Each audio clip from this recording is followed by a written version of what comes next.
Okay, hi guys. My name is Anna Magnus and I am from the Walkley Foundation and the Media, Entertainment and Arts Alliance, and I would like to welcome you here tonight to the Walkley Media Talks on Puppies, Kittens and Boobs, or ratings versus responsibility. So, thank you very much for coming everyone tonight. And I'd like to acknowledge the traditional owners of the land on which we're meeting, the elders of the Jagera and Turnbull peoples. I'd like to thank those in the Citizen J program, the EDGE and the State Library of Queensland for maintaining the highest standards that is expected of the Walkley Foundation.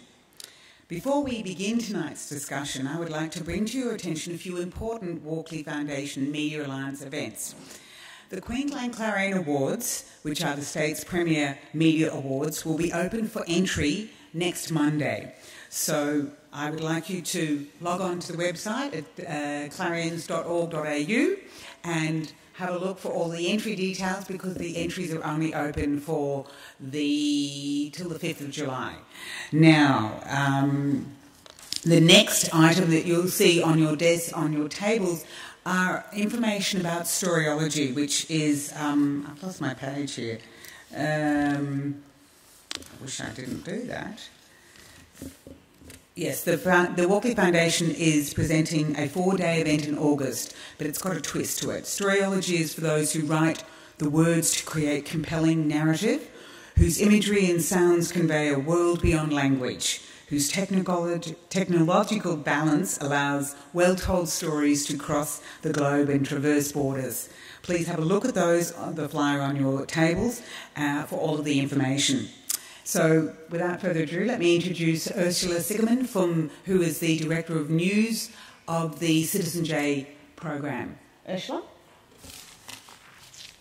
Thanks, Anna. Hello, everyone. I'd like to acknowledge the traditional owners of the land. Just first, some housekeeping. Anyone who still has their mobile phone with sound, can you please turn the sound off, or your mobile off? The toilets are just past the cafe to the right. So, as Anna mentioned, I'm the newsroom coordinator for Citizen J. That's the citizen journalism program here at the State Library of Queensland. I'll give you a 2-minute update on where we're up to. Our website launched on the 19th of February for those who are unfamiliar with Citizen J. In the last 2 months, we've had almost 4,300 people visit the site. So our readership is going really well. As far as I'm concerned, we've got about 107 stories up now, 97 contributors, 10 or 12 of whom are here tonight, so that's lovely to see. We've just announced the winners of our Experiments Fund. That's a fund of $30,000 for people to experiment with news and journalism. One of the Experiments Fund winners this time around is a group led by Dr. Greg Hooper, and what they're doing is an easy-to-use web interface for data visualisation. And the data visualisation tool they're using is similar to this. What they're doing is a data visualisation of the social networks, the real-life social networks between people. So looking ahead to the G20, what delegates have communication with whom and how often. One of our other Experiments Fund recipients is Jackie Ning. She's going to be experimenting with a collaborative audio-visual document.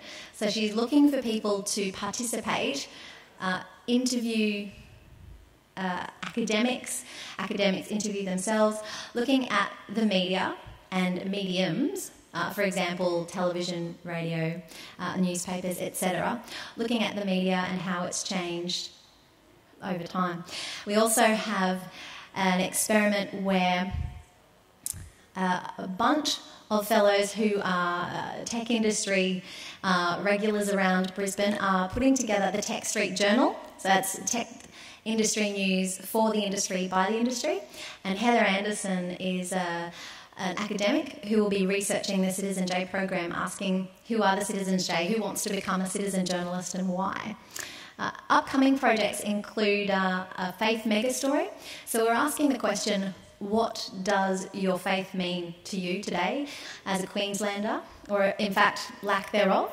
We'll also be hosting a 3-day Australian South Sea Islander storytelling workshop leading up to the 150th anniversary. Also here at The Edge, the new programming includes short course models. So that's where you can sign up to do an entire short course from introductory through to intermediate and advanced in a whole bunch of audiovisual technological type work. And we have the Clever Conventions.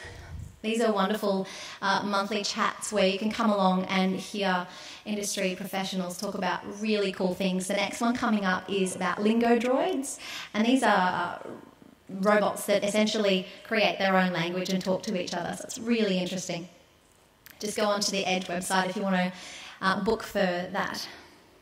Now it's time to introduce our speakers. If they'll stop talking to each other and come out. First of all, Madonna King. Madonna's an award-winning journalist and an author. Just finished her book last week, I hear, on Ian Fraser, so look out for that one.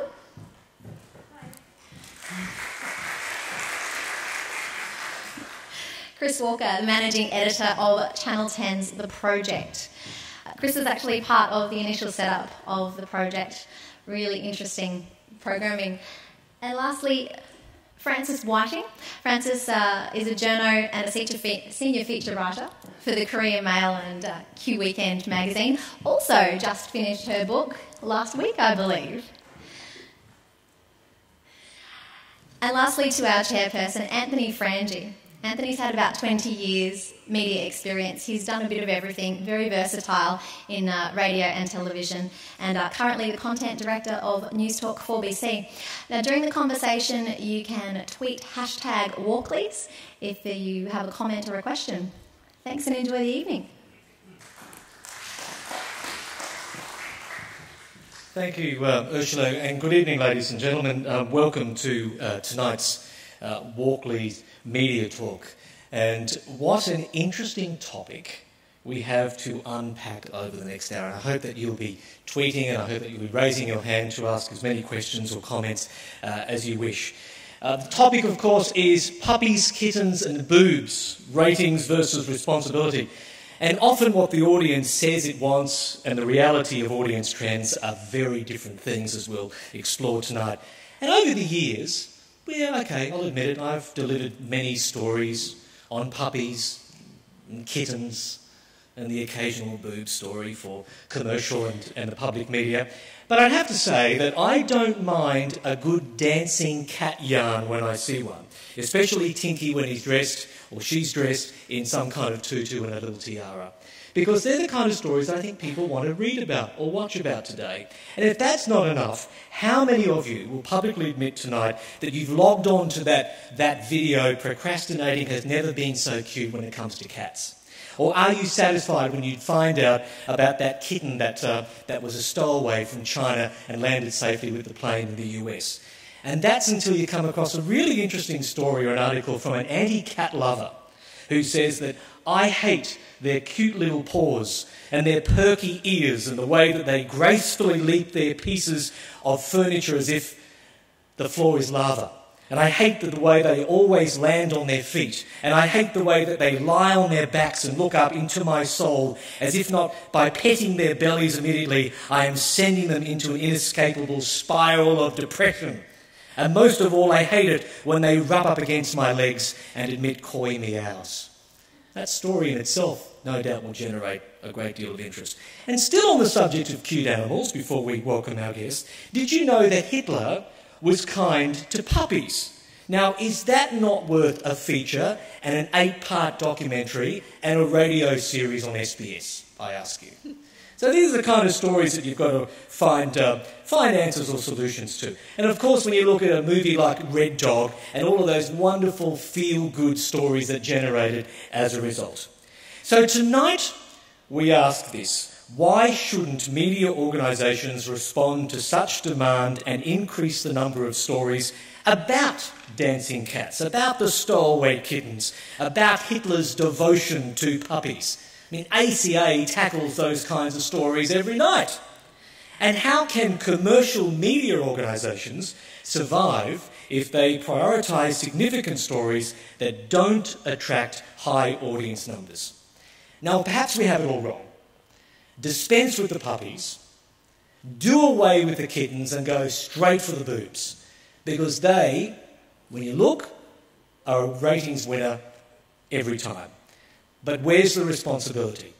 Jeffrey Barker recently wrote a really interesting piece in the Sydney Morning Herald, and he said, "Welcome to commercial TV journalism, where post-pubescent babes fill TV screens with their urgent and empty chatter from suburban shootings, accidents, fires, courthouses, showbiz night openings, you name it, they're there. Their hair is usually blonde, tumbles artfully onto their shoulders. Their eyes are usually blue. They sparkle brightly. The complexions are perfect, the teeth are Arctic white, and the breasts are pert and perky. It doesn't matter what the babes have to say about the mayhem and the tragedy, or whatever else attracts the attention of their newsrooms. What matters is how they look. So tonight we bear all, and our guests are willing to do that. So let's start with the guests. I'm going to walk over, but I'm going to start with you, Frances Whiting, and that is about trends, about audience trends today. Tell me about that in terms of how audiences are perceiving news, how they're catching the news, and what dictates that. Pardon me. I think the game has changed. The landscape of journalism is completely different to how it was even 5 years ago, certainly 10 years ago, in terms of audience trends and in terms of how we read them. Now, like never before, we have access to live data as it happens. So in the newsroom of the Courier-Mail, for example, there's a big screen, a rolling screen, and I can look up and at any stage see how many people are reading at that moment what story and how those numbers are changing with an arrow that goes up or down. We have a News Limited internal app called Chartfeast, which also lets us know, not just within our own paper, but any News Limited paper, again, what is the top story, what's trending. You can even dig deeper, and within that, you can look at percentages within that. Where have these people come from? Is it from an internal search? Have they been sent there from another link? So we have this literal live, as it happens, access to what readers want, what they're interested in, what they're not interested in, what they might be interested in the morning but have lost interest in by the afternoon. And that in itself has all sorts of implications for how we treat stories, how long we stay with a story, and just I guess the general complexion of the story and how we choose to present it. Yeah, I just want to hold that point. I just want to go to you, Madonna King, because you've been at various newspapers over the years, you've edited newspapers, you've been on air, you've had to drive stories, you've had to sit with your producers and think, well, which are the stories that are going to resonate with our audience? So don't we just go on gut? You know, don't we just, I mean, this data thing is all we need. I think you're right. I think it is gut. Can I just ask, who here has a cat? Who has a dog? Who has boobs? So there's a level of identification, isn't there? You know, like, so to me it's, do you identify with this story? Is this something that makes my heart race? Does this make something angry or sad? Joan Ryder, that young woman in Logan, like, every day I'm just searching internet stories with that name, Twitter, to see if there's any kind of development. That could have been me. It could have been my friend. In a few years, it could be my daughter. And I think whether it's Joan Ryder or a cat, like, and I'm not belittling one here, I'm saying they're things we care about. They're things that mean something to us. Our safety, our pet. And I think that's the thing that has always driven news judgment to me. A journalist knows for a good story. That's pretty much how it's been done in the past. Yeah, or you look at Frances Whiting and her columns, you know, they touch what someone in that same situation is feeling and that morning. And I think the project has kind of revolutionised that a little bit in a way that's allowed people who don't want to just hear bang, bang, bang, that bad news we're trying to hide in the last week from our children, made it accessible, made it, you know, something that we can be part of. And I think that's the big challenge for journalism, to keep that news judgment, to keep that identification, but to offer it in new and varied forms. Chris, just going over to you with the project, it's been running for several years now. It's been a great success in Australia and for Network 10. Well, we like to think it's a great success. Depends how you measure that. Ratings versus responsibility, I guess. But in sense of the project, whenever you talk to people about that show, they say that it's revolutionary. It's changed the way that we take in news, the way that the news is being delivered. Is that true in the sense of why the project was started in the first place? Yeah, well, I mean, that's very much the brief of the show. Yeah. I mean, it's a very amorphous brief. We're trying to do a lot of things, which is obviously self-evident from the way the show runs. You know, when the first 6 months, people I think found it pretty tricky to take because it was something that they weren't particularly used to. But I think I was also just going to pick up on Madonna's point. I think that you made a good point then about news judgment and what makes a good story. I think that Twitter and all those things all those trends that we have, the opportunity we have now to see what people want hasn't actually changed what makes good stories or good telly. I think it just gives us access to greater opinion about the stories that we're putting to air.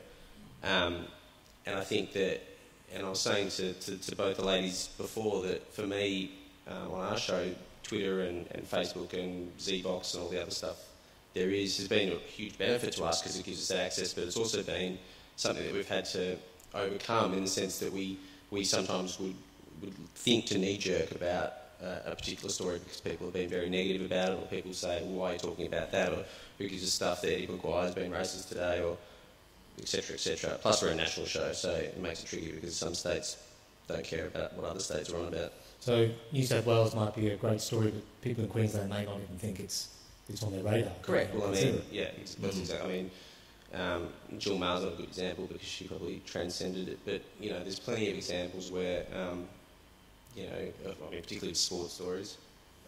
You know, in Victoria, no one even knows what the NRL really is, so it's tricky to do an NRL story without alienating Victoria and vice versa with the AFL. I think that whilst the landscape, which includes all this live data and Twitter, has changed,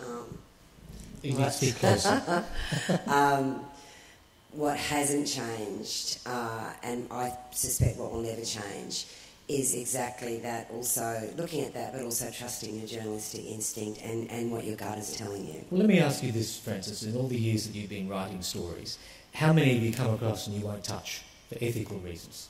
You simply think that by publishing that, a whole range of issues might then spark? I think people would be probably quite surprised at how many stories or information we don't publish or choose to omit certain details because of ethical reasons. For me, I would say quite a few. I've got a feature coming up in Q Weekend magazine in a couple of weekends about Queensland's homeless children, and I definitely have gone through that, and even though I've had permission from the Department of Child Safety and in some cases the parents, I have made that decision on my own. No, I'm not going to publish this particular child's name, or no, I'm not going to publish the details of perhaps the school they go to or where they're living or the circumstances that left them there, because I know for me I'm not comfortable, because for this particular child, perhaps the repercussions are something that I should not, be putting onto a child. Yeah, and that's your decision, that's your thinking, well, primarily it is. But for Chris, for a show like you could take that same story and you could take quite a different approach to that and publish everything. Yeah, and obviously, there's me and there's the EP who have the final say what goes, but there is a team of 60 and there's a panel of 4 people, all who have very, very strong opinions, as you can imagine. And the idea of not publishing something, there's lots of facets of that for us, and there's lots of codes and rules and stuff that mean that we can't publish certain things, which makes certain judgments quite easy. And it's so, for example, I don't know if you guys read about this baby that's been found in a sewer a couple of days ago that they saved because some woman's flushed it down the toilet in China. Now, we chose not to run it, even though we could have run... Why?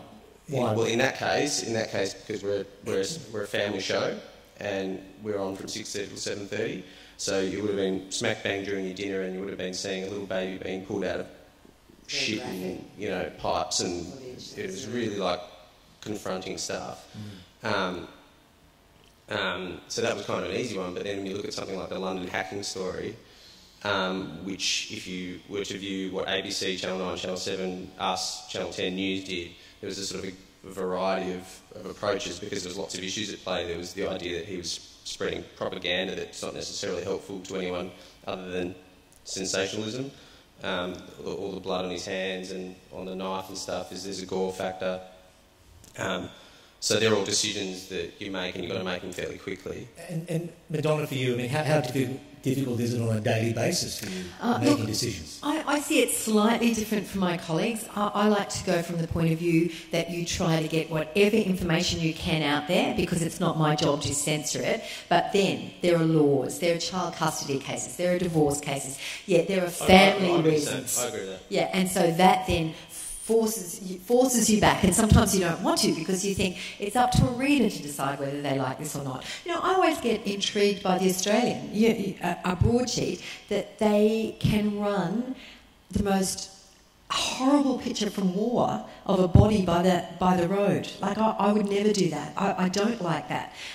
But there would be another argument to say, well, people have to know how bloody, horrible war is. And I think what happened in the United Kingdom the other day is an example of that. I think we should all see what happened, what everyone showed, because isn't it sick that we've got to that stage? And it's only by seeing things like that things may change. Which brings us to the point about news value. And Francis, I just wonder if that helps or hinders the situation. Because what I'm getting a sense here is that if you all took the same story, a lot of that decision-making is based on your own experience, possibly, and your upbringing and your influences and your education, etc. And that's probably why some people will listen and watch the ABC as, compared to watching commercial television. But in terms of news value, helps or hinders a story? Helps. Helps? Helps. Yeah. Because, of course, you bring yourself into a story. Whilst you write it in an objective, unbiased way, everything you are, you bring to a story. It's like any job, anything you are, your experiences, your education, what sort of morning you've had that morning. Doesn't matter what job you do, you're going to bring it. So those news values are there to give you a framework to work within, so that you may feel very strongly one way, but you have to operate within certain values, certain guidelines, certain principles, and I personally find it very helpful. But I do, whilst I think it's important that the public get every bit of information that they can, I have to tell the truth. I do self-censor in some stories. I do, definitely. Okay. Chris, helps or hinders? Yeah, I think it definitely helps. I mean, for obvious reasons, it gives you parameters within which work. I agree. I mean, we put everything, all of ourselves into the show, and the whole point of the show is that the guys on the desk have an opinion, and in fact, we're not strictly bound by the same impartialities that other shows are, because we're actually a light entertainment show that's, a news show as well. And I think that's why it works. So we would never shy away from that. In terms of, it's probably just potentially repeating what we were saying before, but in terms of, I think you were saying about your background and all that, so I think it does have influence, because I think certain stories, because of your makeup or your childhood or whatever it is, Ring and Corby we did a story on autism the other day, which I pulled off the program and changed it, and we ran it a week after because I wasn't comfortable with the way we were portraying a certain aspect of society. And I think that probably that's the reason that it was so important to me, was because my dad's a doctor, and I know people with autism and stuff, whereas it could be some other issue where I probably think, well, on the balance, it's probably all right. Madonna? I think there's a difference between strict news and when we're writing columns in a show like The Project. And I think on strict news, I think it's number 4 in the Media Code of Ethics, it says you shouldn't allow any personal influence or feeling to portray how you cover something, and I think you really have to work at that. But my best example when it comes to a column or comes to what interests me is I have 2 little girls, 8 and 9, and I've got to be honest, before I had them, you know, I covered car crashes, I covered murders, I covered court cases with a sense of emotional detachment because I didn't have children, I didn't know someone who'd appeared in court, and now, you know, a murder of a child, I have to fight to read it when they were little, and I think you can't help but colour it, but as long as you're aware of it, because I think any kind of code of ethics for journalists requires you to be aware of it. And if you can be aware of it and do it within those parameters, good on you. Yeah, that's what I'm saying, that those news values, you can take your experience as a mother into a story, but it gives you a framework to operate within. Yeah. And which I should point out that our show has clear demarcations between when we're doing strict news and when we're doing editorial. And I think that is a big difference, because you can't compare something that is done by Federal Parliament covering politics and Andrew Bolt, for God's sake. You know, we're talking about 2 different beasts here. Yeah, and I think over the years, it's true to say that we've had, in media, and journalists have had the luxury of, you know, writing stories with quality, having it censored or having it edited before it's published. Radio is the same. You talk about the story, you think about it. Television, I guess, is very similar. But that has all changed, has it not, with rolling news services? No, it hasn't. And social media. Because, Madonna, I ask, you know, when you look at Sky News and ABC 24, their brief is get the news, I don't care how, but get it to where it's and they have experienced journalists. I think Sky Television does a brilliant job. You look at what they report from Canberra, what they get first, what they get right, you know, or what they rarely get something wrong. And I think it comes down to the individual, whether you consider yourself a journalist on Twitter, whether you're a columnist, whether you're TV, radio, it comes down to the person doing it. It doesn't come down to a sub-editor three removed or someone saying, you know, write it this way or that way. I mean, I think that's a bit of a fallacy about journalism. And you have cowboys, often of them young and inexperienced, like you have in any job. That is sometimes where you see a problem, and you see it in television, you see it in commercial radio, you see it in public broadcasting. So I think you've got to take the mediums out of the equation, and I really do think it comes down to the quality of the person putting pen to paper. But for you, Francis, in the newspaper world, what impact is that having on newspapers, online in particular? Don't they want to get the story as quickly as possible? And I mean, this is where readership, this is where ratings comes into it. You know, why should the Courier-Mail be last to report the story when Brisbane Times has had it for 2 hours, or it's been on Twitter for a couple of days?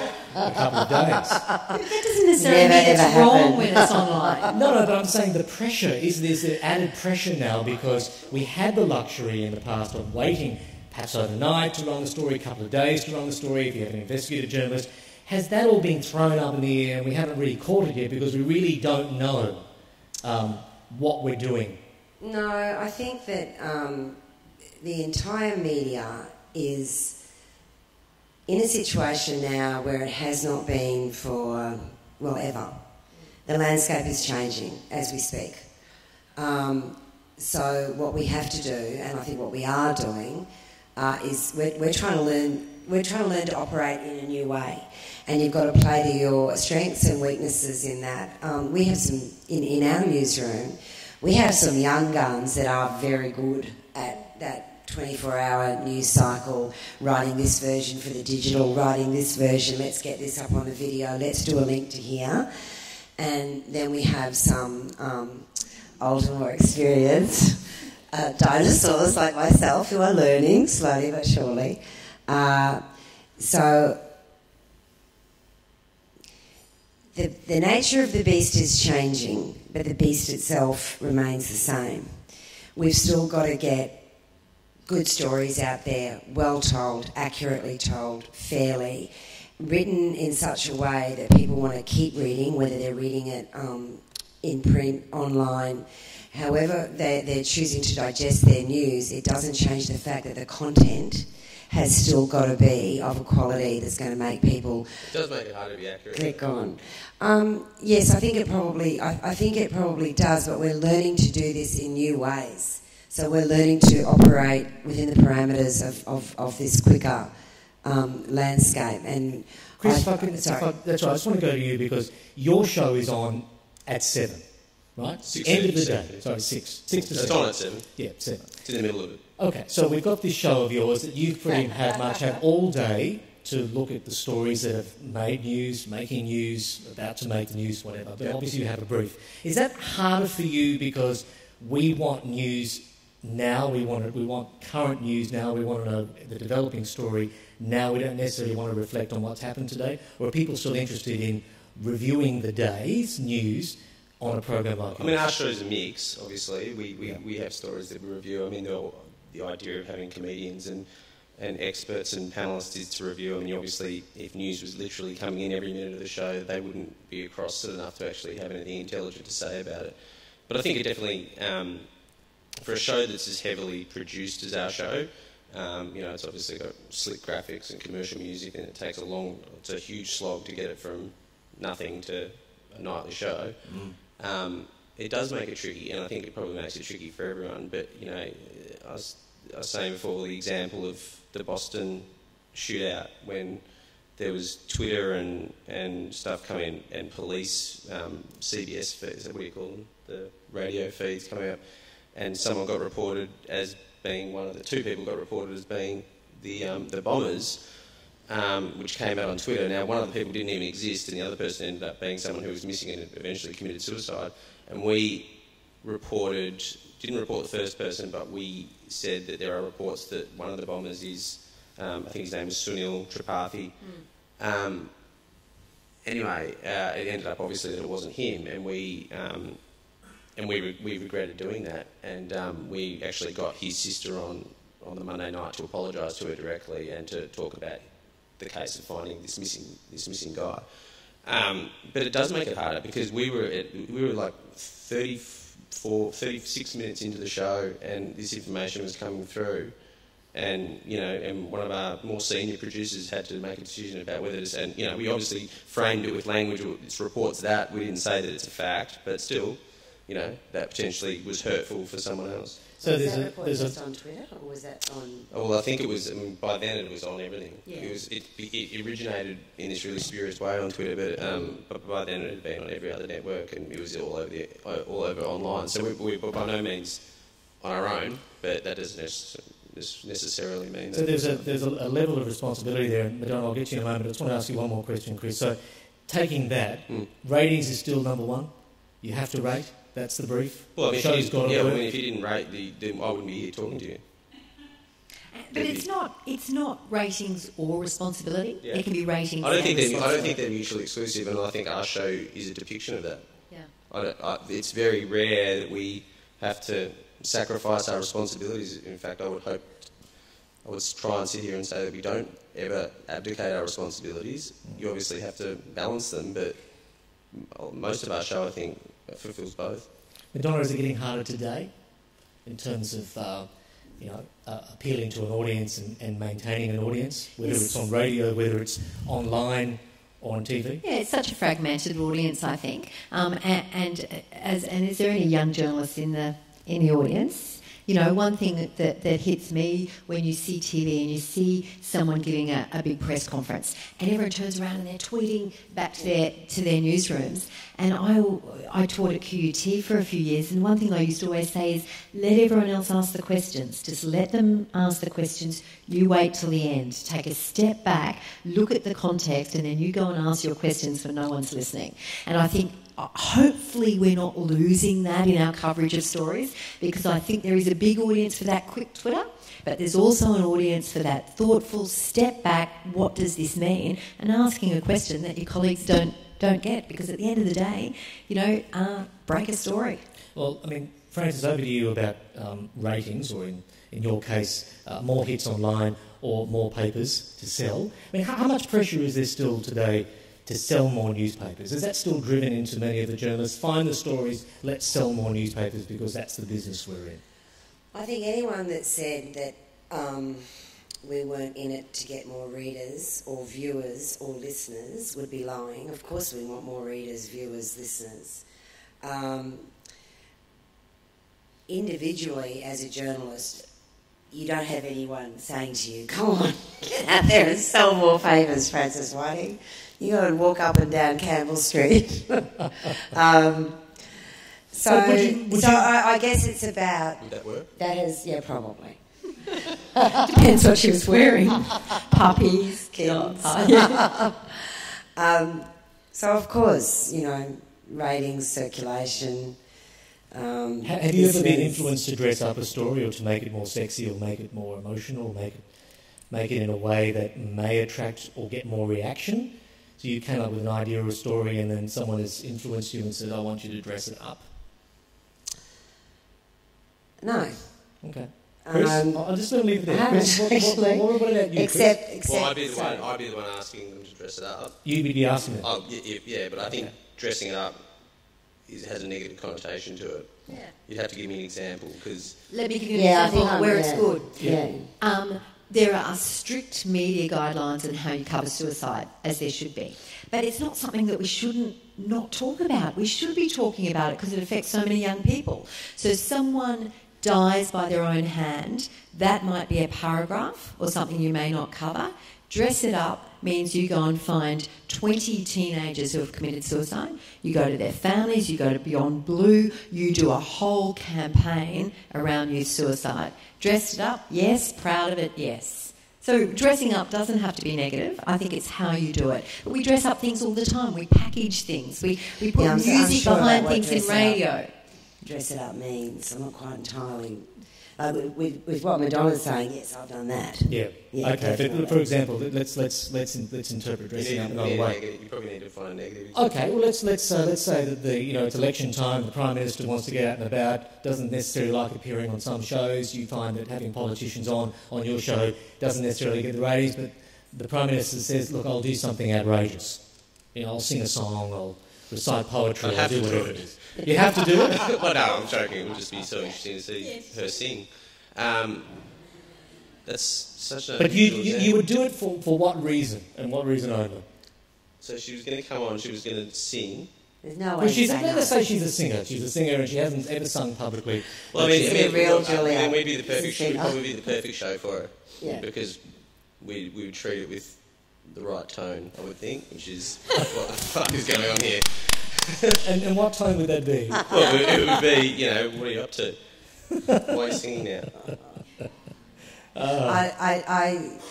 In terms of my column, which is not, generally a controversial column, it's more a social observation, humour column, but often within it, it does sometimes cover off on serious topics, but in a humorous way, whether it be racism or whatever. No one has ever told me what to write for the column or made me change a word of the column or even suggested a column topic, and I've been doing it for 17 years. So. I'll give you, I think what you're potentially getting at is this autism story. This autism story was about, and autism always engenders so much debate with people. Yeah.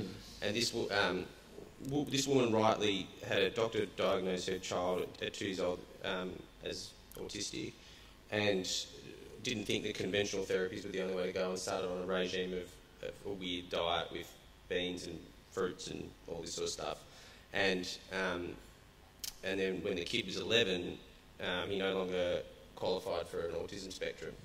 So it was her belief that all that food had assisted the child, and there's a Harvard researcher that has evidence to suggest that diet can have an effect on autism. Now that's a very controversial theory, and one that doesn't go over well with a lot of doctors and Autism Australia, although they didn't want to talk about it. But the story in its first form was very much, she was very prominent in the story, this woman's family, and everything was accurate, everything was fair, so there was nothing wrong with the story, other than I felt that potentially we were misleading an audience. What I was worried about was a family in wherever in around the country with autistic kids who would think that, oh, hang on, if I feed my autistic kid fruit for 10 years, he'll be cured of autism. But isn't that an issue of balance? It is. Just getting both sides. But I think that you could the argument about dressing up was, I think, that in terms of storytelling, it was probably having this family at the top saying crazy things, inverted commas, because they're not crazy, was probably a way of dressing up, although I don't genuinely believe that, but I think that's kind of what the question's about. Yeah. I just want to touch on balance. Madonna, you worked at the ABC where balance is crucial. You've written stories for newspapers, you've worked in both the commercial and public sector. I mean, is balance still important today? Do you get angry, you get frustrated because there are stories that you see or hear or read that doesn't provide balance, and you know that there should be balance in order for a fair story to be told? I think most journalists try their best. It's what balance means. And at the ABC, as you would know, having worked there, balance is an odd thing. Let's say in elections calls, the writs are issued. There's a rule at the ABC that both sides have to get an equal amount of time. And it's measured to the second. So your producer listens to your interview, times it and says, right, Julia Gillard got 27 minutes at the end of the week. Oh, Tony Abbott only got 24. We've got to get him in for another 3 minutes next week. Now, it doesn't address the tone of the interview. So I could be saying to Julia Gillard, are you beating your husband? And whatever. That goes on her ledger as a tick. I could say to Tony Abbott, oh, you're going to make a great Prime Minister, especially in your togs. Doesn't matter what you say, that goes as a tick on his column. Well, you can't say that's balanced, can you? It's just on time, not tone. Again, to me, it comes down to the individual addressing it. And, we've got codes of ethics, MEA's got one, various organisations have. And I think you can pull it down to one thing, and that balance is crucial here, is you get a story, you write a story, you broadcast a story. Are you happy to go outside your house and yell from the rooftop how you got that story? And if you are, your code of ethics, how you got it, is spot on. If for some reason you're a little bit coy about doing that, then you should look at how you got the story or what you wrote, because you've done something wrong. And I think that sums up balance to me. Francis, balance still important where you work today? Vitally important.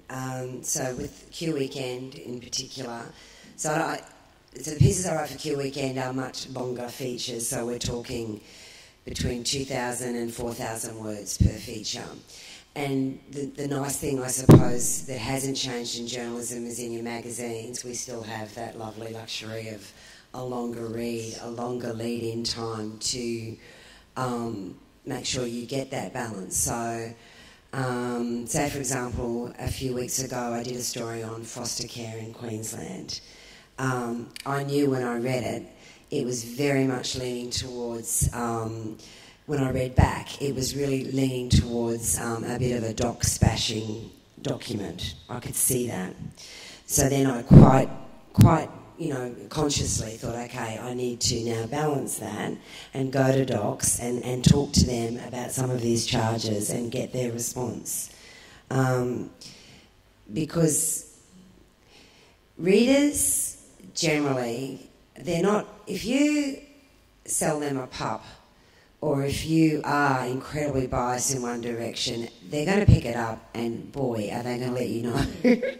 So, I mean, that's not the only reason you do it, but I would certainly hope that generally in journalism, balance remains one of the most important parts of getting a story and writing your story. Chris? Yeah, I mean, I think that probably people mistake balance for 50-50. I mean, I think there are some issues. Yes, when I say these girls, but the audience, I think, clearly misinterprets it, because if you're talking about immunisation, for example, it's not a 50-50.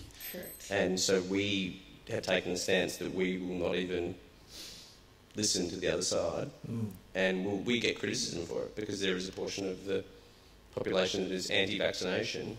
So you don't give them any airtime at all? No, we have in the past, but we've given up on them. Okay, that's interesting.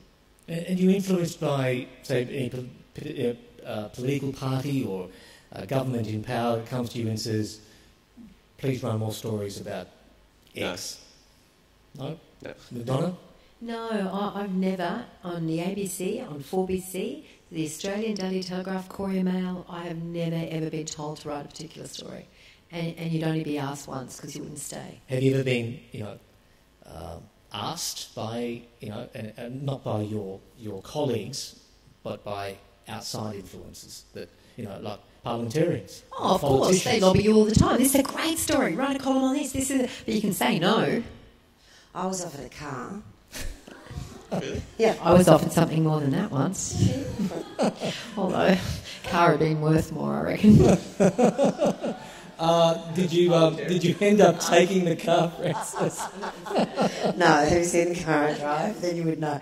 No, I was offered a car by a car dealership if I would just maybe 2-3 times a year in my column mention somewhere in there the sort of car I drive. See, I didn't write a column about that. I want to know. That's far more intriguing than a car.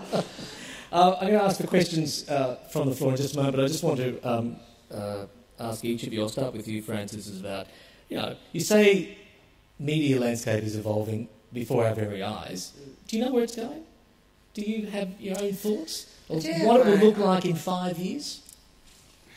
Will ratings be the dominant over responsibility? Will we want stories, purely, will we see and read and hear more stories based on the dollar, the figures, the ratings, whatever you want to call it? I don't think so. No, I don't think so. So quality journalism is here to stay. Well, I think that it depends where you go for your news and where you go for your features and your opinion pieces. And you can go to 1,000 different places on the web and get all sorts of information, but people do tend to stick with trusted sources still. That hasn't really changed. Trusted sources is the key. Absolutely. And I think the only thing that you could say with any kind of real certainty about what is going to change is that the percentage of people getting their news online is definitely going to continue to rise dramatically, and that's just the way. Any word on when newspapers will officially end? Surely there must be some internal discussions about it in the newspaper world, not necessarily at your point of business, but just generally. This is interesting because I think, when TV came, they said it was going to be the death of radio. When home videos came, they said it was going to be the death of the theatre. When ebooks came, they said it was going to be the death of people reading books. Certainly we've lost some of our big bookshops, but it's interesting, those independent bookshops like Riverbend and Avid, and they've never done better. I believe that there will always be a percentage of the population that will prefer to get their news from physically handling a newspaper, from being in a cafe, from sitting up in bed on a Sunday with a coffee with a newspaper. I've tried to do it with an iPad. It's not comfortable, it annoys me. But other people would tell you that, the death of newspapers is inevitable and imminent. But I can see a time when there's actually a bit of a swing back. Chris, just in the world of television, and we've seen, the introduction of digital television, the end of analogue TV, so a new generation of viewing, more channels, more opportunities, rolling coverage of 24-hour news. Where's it going? What are they telling you in TV land? Well, I think how news is going to be consumed? I think a lot of people will. It will continue to fragment. You think, based on we're obviously a small population. It's already pretty fragmented for a population of 22 million. But I think people will, as technology gets better, in particular, will get a lot of their stuff online. Which I don't think it's going to be I don't think it's going to be a problem in the short term, in the next 5 years. But in my lifetime, I think it will potentially change dramatically. And Madonna, I think over the next 5 to 10 years we're going to see greater privacy, less intrusion into people's lives as a result of audience demands. I think there will be more varied forms. I don't care whether I read Dennis Atkins in the Courier-Mail or online. Newspapers may go more online, I don't know, but to me there will be all those forms. But the bottom line, the spine of what we all do will continue to be telling a good story. All right, over to you. And I hope that you are eager to ask a question to our wonderful guest tonight. Do we have a microphone? Or just, if you haven't, then by all means just put your hand up and... Yes, sir.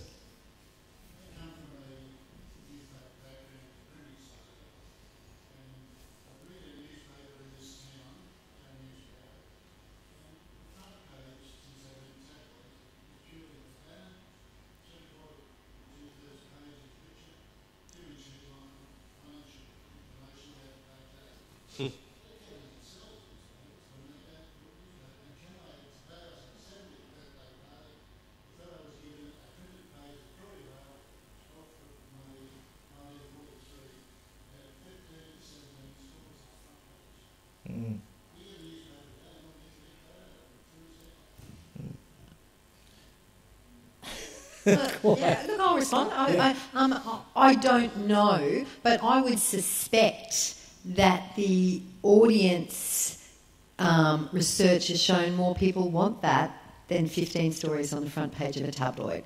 You look around the world, that's the trend of, and maybe it's going a little bit like TV, having a big image. But I think if 17 stories on the front page sold more papers, they'd quickly go back to that. I was about to say exactly the same. I think that the reason why you're seeing a completely different look of a newspaper today would be they would not do that unless they thought it was working. Indeed, Sydney Morning Herald has just started doing it. Yeah, unless they thought it was actually making people physically pick up a paper. And whether you agree with that or not, once you open that paper, hopefully you then get the detail from the splash in the front page. There is a lot of research, into the development or the look of a newspaper. I know that Fairfax did a lot of research before they went tabloid with the Sydney Morning Herald and the Age. And they did version after version until they felt they got it right. So there are people whose job it is to do that, to look at whole departments that do it. Yeah. And when you look at that, I never thought I'd see the Sydney Morning Herald and the Age go tabloid, and now they are. Obviously, this is just the trend around the world. People want to put it in their briefcase. They don't want to be doing this on a train. More people commuting. And whether it's good or bad, everyone responds to that kind of focus group research. Mm. Thank you, sir, for your question. Anyone else? Yes, Anna. I'm going to ask a question, but guys, if that the notion of what the gentleman just brought up, that what's selling now is a tabloid paper with a bulk of it being a photograph and a small little lead into the main story, which might be on page 8, is that telling us that the public are not as engaged in the guts of news anymore? I mean, I do. I look at the paper and I go, that's not really meaty. That's not going to really, that's about entertainment. That's very light. I'm not attracted to it because it's not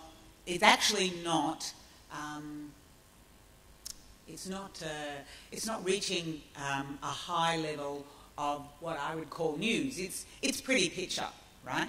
By going that way, by being soft, by giving me what I would think would be a rating versus a responsibility kind of look.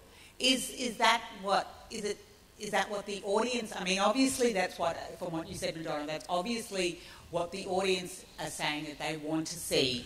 But I think you're jumping to a conclusion, and you could look at any tabloid newspaper anywhere in the world. That's the trend of what the gentleman said. That doesn't necessarily mean there's not 2 pages of coverage of that inside. You don't go into a newsagent and go, oh, that's got a really big story on that page.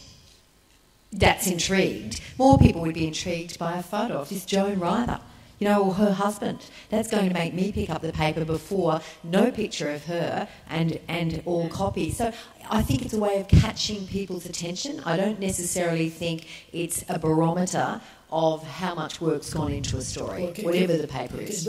Just on that. And I would also say that it would be a very rare edition of the Daily that you would have an entertainment picture on the front page or an entertainment story. Very rare. They're just often, to me, what I'm seeing is it's a pose. It's not an invasive. It's not a grabbing. It's not. I mean, we can take what the NT News does up there. Crocodiles. My goodness. Yeah. I mean, and that's famous. And they stand up very proudly to say what they do for the NT News. But I'm not seeing, I suppose if you look historically, something of what a newspaper cover looked like. What would you want to see, though? You're saying what you're not seeing, but what would you want to see? I don't think I'm seeing enough guts. I don't think I'm seeing enough serious news. I'm seeing a footballer. I might be seeing a politician doing something kind of nice. I'm not seeing a bit of meat. I suppose that's what I'm not seeing a good serious piece or something.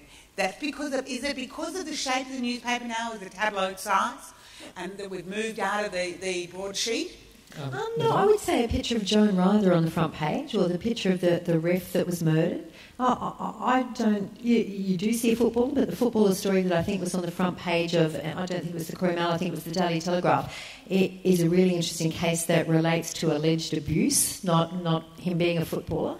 I don't take the point that they are trivial stories, I guess. I think it comes back to are they identifying stories, and that the biggest identifiable story in this state, to me at the moment, is the murder on the way to work of a 29-year-old, you know.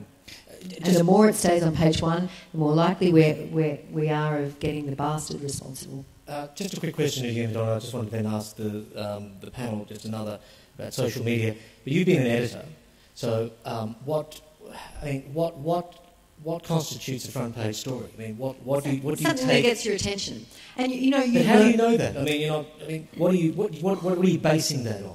Partly that identification and partly guts. And let me give you an example. I was editing the Daily Telegraph many years ago on one night when my boss, I was deputy editor, was away, and someone brought in a picture of a fetus. And there had been a road accident in Sydney. The mother was in a coma. This unborn child had died. And we decided on page one, I was the only female in the room, decided on page one, went about our job. And this guy who was responsible for this accident had been couldn't be charged with manslaughter because the unborn baby had died, and under New South Wales law, a person wasn't a person until they took their first breath. So I went into my office and I sat there, and I didn't have children. Now I jump on it, but I just kept thinking about this picture of this fetus, and I kept thinking, why isn't that a child? Why can't someone be held responsible? So I went back out, took a breath, and said, look, I want to change page one. And we did something really provocative. I can't remember, but it was something like, Premier, tell me why this isn't a child, or why this isn't worth a life, and put that image of the unborn child the whole of page one. Well, it was before 9 o'clock that the Premier phoned me to offer to change the law. Sometimes you get to do something right, running a newspaper or a TV show or a radio, and I think you grab those with both hands and run with them. Okay, I just want to just touch on Twitter, 140 characters. I think that's made quite a big impact. It's had quite a big impact on the way that people consume news today, especially the younger generation. So just based on the question about, why are we not seeing, or why have we not seeing 15 stories on the front page anymore, 140 characters can say a lot. Francis Whiting, is that the future of digesting news for most people? That's all they want to read. They don't want to go into the guts of the story unless it really does mean something to them. I think it depends on your demographic, to tell you the truth. Well, I mean, those who are embracing Twitter today are going to be... A lot of 7 p.m. project, you probably get a lot of tweets, do you, during the Q&A. I think Twitter can be used really effectively for people to have their voice. But is that a concern in newspaper circles? That, no, I think it doesn't matter how deep a story you write, people only want to read the first part, because that's what they're used to today. They're used to just reading headlines because Twitter has influenced that. You can't say that, because you've got Anna just saying that she actually wants more guts and more depth on the front page. So that's why I kind of say you can't just generalise like that. I think many people are wanting for their news to be much more immediate and, yes, put into those short sound grabs. But a story is a story is a story. And I think if it's an interesting story, if it's something like this poor lady at Logan, people aren't going to be satisfied with just that. They may use that as their launch pad. They may use that as their conversation, did you hear about? But if it's an interesting story, they're going to want the expanded version as well. So they'll go on. They're going to need more detail. Okay, Chris? Well, I reckon it's a valid question in terms of whether our attention spans are diminishing. Yeah, and is it? Are they diminishing? Mine's diminishing. Yeah. So are you happy to get your? Because I'm inherently interested. So I would much prefer to sit down and read 4,000 words on one thing than read 70 stories in 140 characters, and I'm not even on Twitter. But I think that potentially there will be a generation of people that have shorter attention spans. I just think we're all busy, and Twitter offers an immediacy, But I don't think it's either or. I think those people who are going through news on Twitter are also going to TV programs and radio programs to have a listen. Okay, thank you for your question. Yes, sir. Hello. In the context of the London hacking attack and the media organisations around the world replaying that video, we've now had the potential of a copycat attack in Paris, I think it was. It's likely that a lot of news organisations will rethink that decision. Do you guys have processes in place to revisit some of those responsibility decisions? So what was the Paris one? There's been a similar attack in Paris that many people believe is a copycat attack based on the video being replayed by all of the media organisations. I'm just wondering if there are processes in place to rethink those decisions with the benefit of hindsight to improve them in the future. Yeah, copycats is a really tricky one, I reckon.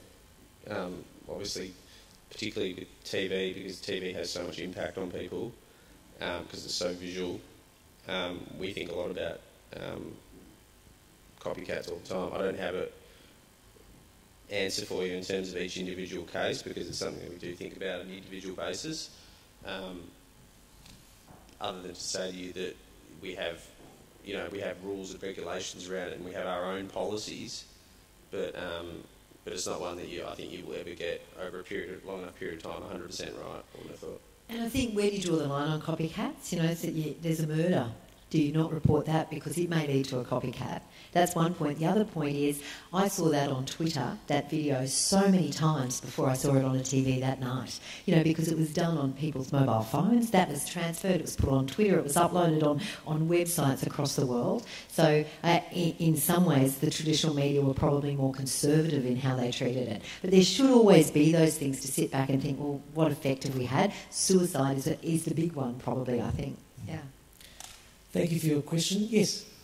With the 24 live feed of algorithms, is that having an influence on the newsroom, and if so, how? The 24-hour news feed of what? Like the algorithms of what people want to read and what people are currently reading. Is that more your... That's more sort of aimed at you. Yes, of course. In terms of it's changed the way that we even run on a day-to-day basis. We have, see, I'm old school, I want to say more chief of staffs, but it's news directors. So we have different shifts now. So we have different journalism doing different, 8-hour shifts to deliver the news and make sure that we're on top of things. Just talking straight up today about that live data, looking at what stories are trending over a 24-hour cycle. Yes, I think it has definitely had an impact. And it's also had an impact on reporting because, when I was on radio, you can just put on Twitter, what was the earthquake? Where was it? In China? No, Japan. Mental blank. Elders moment. Yeah. The tsunami. Japan.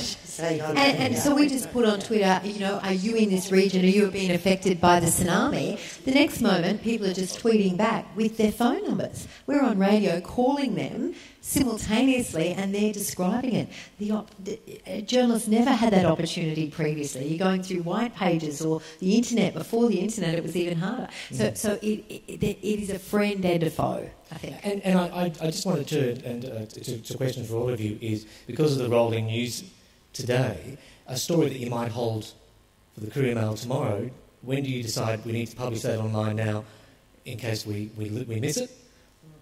And when do we hold to publish tomorrow? Because we still think that would come down to your editorial meetings, of which there are several throughout the day. And that would ultimately be up to the editor at that stage to make that call. But, 10 years ago, 15 years ago, that wasn't a problem. It was never an issue, was it? No. Because you could hold a great story, a breaking story, until the next day. Yeah. So it's what do you break online and what are you going to say for your print edition, and where's the value for your readers and yourself in that. So that is the sort of way that it has changed things, because you're making these far more decisions actually in terms of timing. Chris, do you have anything to add?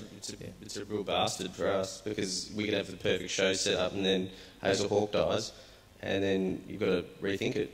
And we did, and because normally so for our show, you can give something prominence by giving it a package or talking to someone about it, or just getting Carrie to read a headline. And in that case, it broke at about 7 o'clock, and we thought, right, well, we could dissect it tomorrow, but by tomorrow everyone's going to have talked about it already. So they've read it, they've seen so it, we've got to throw out part of the rundown and get into it. Thank you for your question. Yes. Hi guys. I'm interested in publicists, friend or foes. You spoke about the importance of journalistic integrity and reliable sources, and I just wondered, particularly with Puppies, Kittens and Boobs, your experience with publicists and how they've influenced your work. For us, they can be good and bad. We get a lot of pitches from publicists. And, you get it daily, I can imagine. What's that? You get it on the hour, every hour. I'll be less, every more, every couple of minutes probably. And they go to various corners of the office as well. So, and some of them are worthy of comedy, and some of them are, some of them are things that you follow up on because they're not always, ridiculous pitches. Sam Johnson, who's riding around the country on a unicycle in tribute for his sister who's going to die in a couple of months, was all set up through his publicist and a relationship that we have, and I'm so glad we jumped on board it. So it's an unsatisfactory answer, I'm sure, but they are good and bad. And a good publicist is worth gold, because if they can sell that story and get you interested in 8 sentences, that's great. And they are professionals. You've got to treat them professionally, I think, and they can be a friend or foe too. You ring them and you want to speak to, let's say it's a politician's minder, they're going to let you through the gate or not. I would agree. And I know in Brisbane who are the publicists that I'll pick up the phone for. Absolutely. And they are? You know them? Yeah. There's some that you just know they're not going to waste your time. They know what you may or may not be interested in. Or, I'm getting at the moment, I can't find a way to unsubscribe from this service that keeps saying, we're now representing this brand of cereal. We're now representing these stockings. And every 10 minutes it's coming through. And I can't get out of this loop. And there's no phone number. It's driving me insane. Support network. Thank you for your question. And if you can help, Francis, anyone technically help with that problem, come and see you later on. Yes, at the back, thank you. Yeah. Hi, I'm interested in the process of news gathering. I was a reporter on the Courier-Mail in the 70s, the early 70s, but and also in country newspapers. But we were never in the office afternoon, and we would gather the news. And nowadays I do some casual reporting, and the young reporters need to have a press release before they will start the process of the news gathering, and I'm just wondering if we become a little reliant on too much of this, the press release, rather than going out and getting the stuff. I reckon that might be a fair criticism. I wouldn't say young people, though. I would say lazy people. I think there are some young journalists who are just terrific, and they'll work night and day to get a story. But there's others, and perhaps it's maybe those who are cruising that are more likely to wait for something to come their way. But to me, that comes down again to the individual, not the change in process. I agree. Yep. I'd agree too. All right. Very eloquent. Thank you. Yes? This question of balance. I've been around a few discussions about this recently, and it always comes down to the dichotomy. And the example nearly always used is Julia and Mr. Abbott. These are the people, when a journalist is asked about balance, they give this example, and it's always the seesaw, and they're looking for some kind of dynamic equilibrium that balances Julia with Tony. And balance is much more complex. That's why we've got social media. It's because people's voices coming out trying to achieve a balance from the citizenry. Yet when journalists discuss this, they fall back into that dichotomy and take two parties, and that is every discussion recently I've heard, that's what I get from the journalists, is these two parties. They always fall into the political junkiedom of the two parties. I just want to take you up on that because I gave that as an example of why that is not a good example of balance, that it was about time, not tone. And I think you're exactly right. That is why there are more varied forms of journalism now. That is why Twitter has taken off, because people want people who think like them, that identification factor. So people are following people who they trust, who are like them. But I take Chris's point very strongly that balance isn't 50-50. Balance is about what is right and what is not. Sorry, are you saying that people are, that rather than journalists using the example of giving coverage to Julia v Tony has created the Twitter sphere where people discuss minor parties and minor characters? Is that, sorry, I've...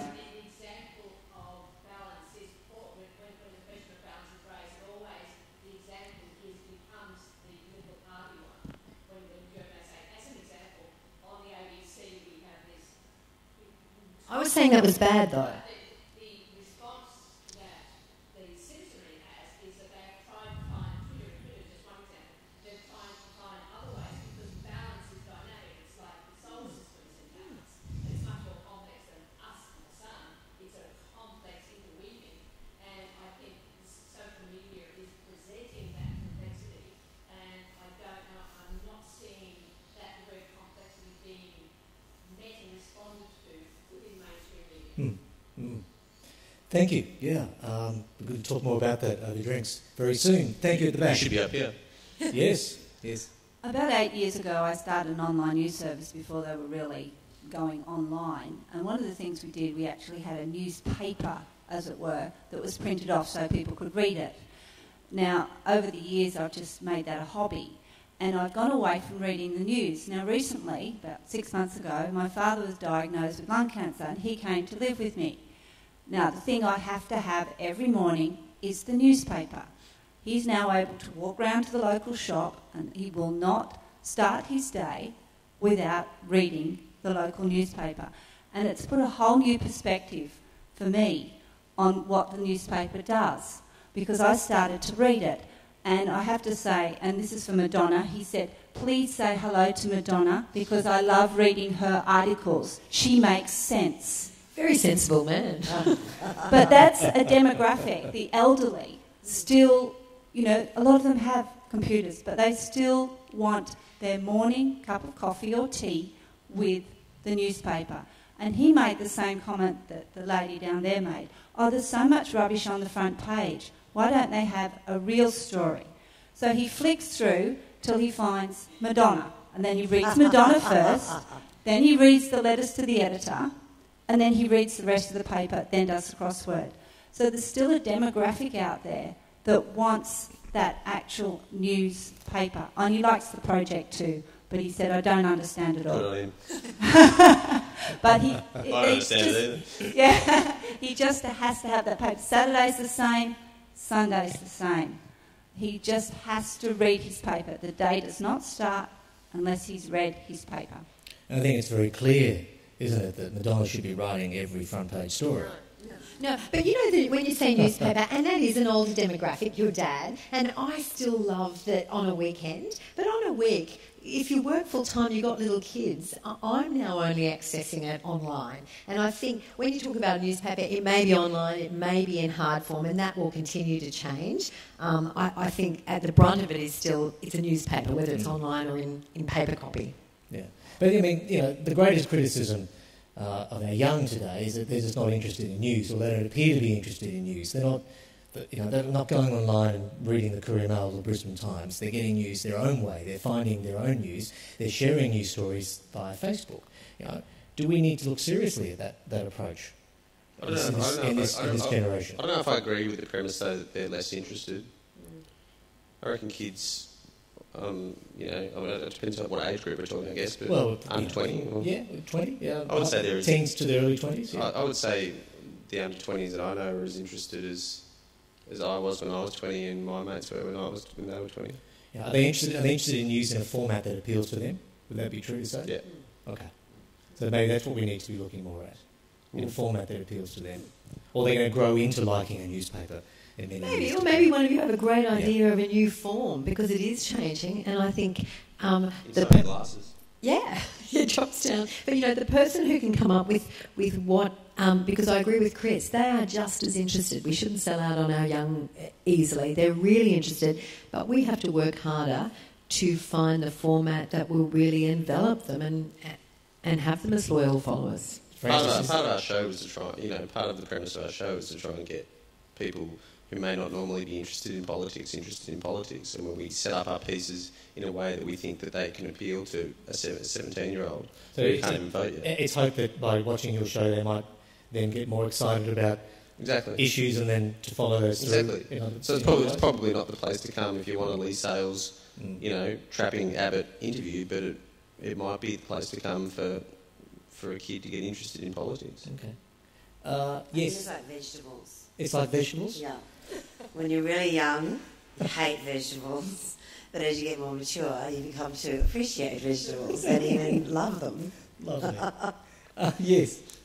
Sort of going back on that, sorry to be a nuisance again, but the older demographics, I'm also involved with the younger demographics, and my two kids, 20 and 29, have both been involved, obviously, in newspapers over the years. I've worked in Peninsula Post with Bob Bottom for many years, and they've been interested from the beginning. And what we're finding now is if they come round on the weekend and my dad has his newspaper there, they will discuss the stories with him. I think it's the old thing that we haven't got time, we don't sit around together and share a table, or the TV's on, dinner's on, got to eat, got to go out. When my dad's now there, they're valuing his time, and they're actually sitting there and discussing the news with him, which reminds me, my younger one likes Francis, and you have met him. Oh, really? He finds you funny. Does he? Thank you. All right, thank you very much. We might just wrap it up there. There will be opportunity to meet our panel face-to-face as we enjoy a drink in the next few minutes. But will you please thank our panel tonight, Madonna King, Chris Walker and Francis Wiley. Thank you. Thank you. Well, thank you. That was fantastic. Thank you. Yes, Anna. Thank you. Thank you. Just once again, thank you to Anthony, thank you to Francis, thank you to Chris for coming all the way from Melbourne, and thank you to Madonna. That was fantastic. We went incredibly over time, but well worth it to hear and see everybody so engaged. Please tell everyone to come next week. We're on the 19th of June because we're early because of State of Origin. We have to go a week early, which is obviously important in this country and in this state apparently. But thank you once again for engaging and bearing your souls and answering all our questions. It was wonderful.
you.